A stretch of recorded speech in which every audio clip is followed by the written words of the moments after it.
The biggest lie you were ever taught about leadership was to look at your other teammates, your peers, the people you manage, and tell them, don't bring me problems, bring me solutions. Wrong.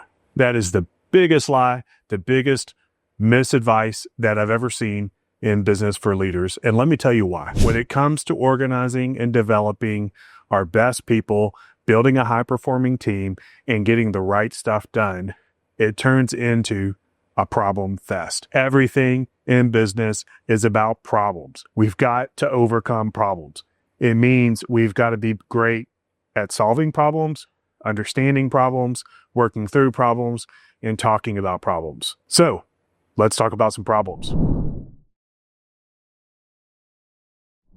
Problem number one. The problem is we don't all have the same information. We've got blind spots and we've got things standing in the way of our understanding of what's really going on. So we've got to address blind spots. How do we address blind spots? We include the group. We talk through what the real problem is. Problem two. The problem is everybody has different expertise in domains and particular strengths that they're bringing to any situation. And we've got to get a place where all that expertise can come together and elevate the team. I call this tapping into the collective genius around the problem. How do we do that? We've got to bring a group of people together and start wrestling with the problem. Problem three.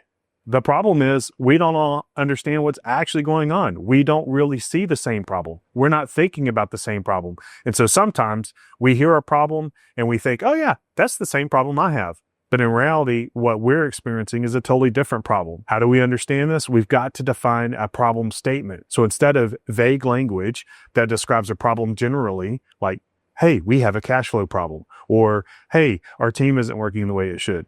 That's a very generic thing. We've got to turn it into a clearly defined problem. I call that writing a problem statement. So we've got to go from something generic to very explicitly saying the problem is, and then we fill in the blank with as much information as we can to truly understand and articulate the real problem and get to the root causes of the problem. How do we do that?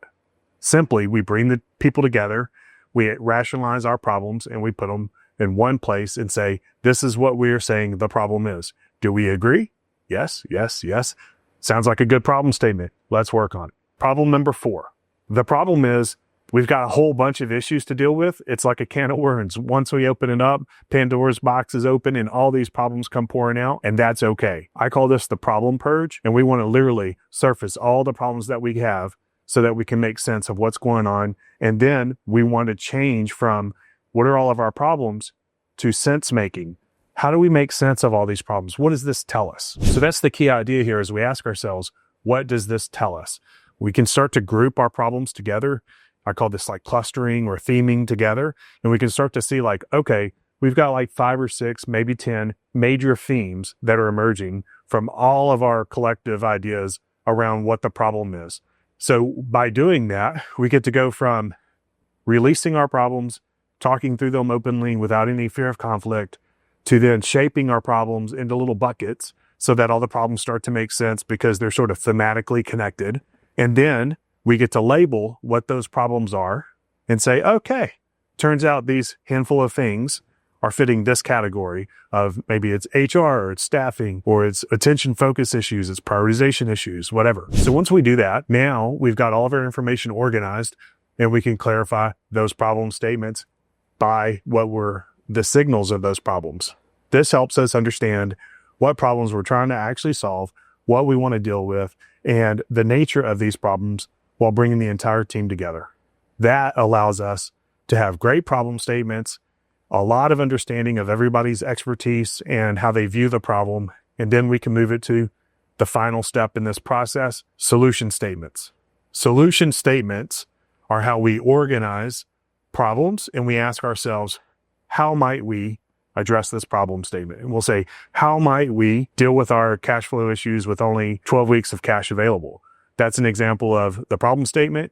And then how might we address this cash flow with our best ideas to generate revenue, to organize expense reduction and cash flow management, as an example.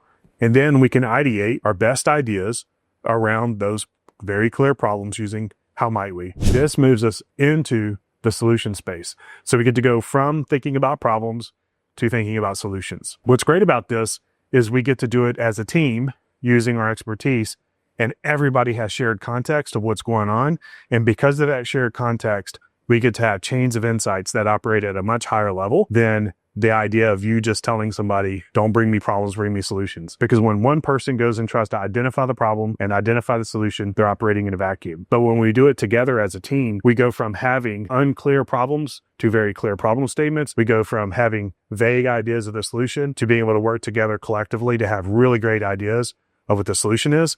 And then we pick those best solutions that have the highest impact and move us towards our goal. And since we're already there together as a team, those solutions get prioritized and they get agreed upon, which means we've got enrollment, we've got acceptance, we've got a whole lot of alignment, which is one of our biggest problems whenever we're dealing with problem solving, is that people didn't arrive at the solution together and they disagree with how we will solve problems, and they disagree what the real problem is. So with this particular approach, there is no disagreement. Everybody's able to align and commit. And more importantly, it means you move faster and you move with way more impact to solve your biggest, most important problems.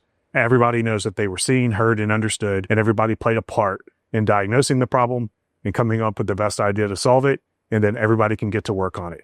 That's a much better way to lead your team, identify problems, bring the solutions forward, and get the right work done. Hey, glad you're here. Glad you watched this great content. Please like and subscribe for more just like this, and leave a comment. It helps us know that you're watching. And especially if you have questions, we'd love to help you out. I've got a great framework for you. It's called 4corequestions.com. It can be the difference between being confused to having clarity. So check that out. And we've got some more links in the description below.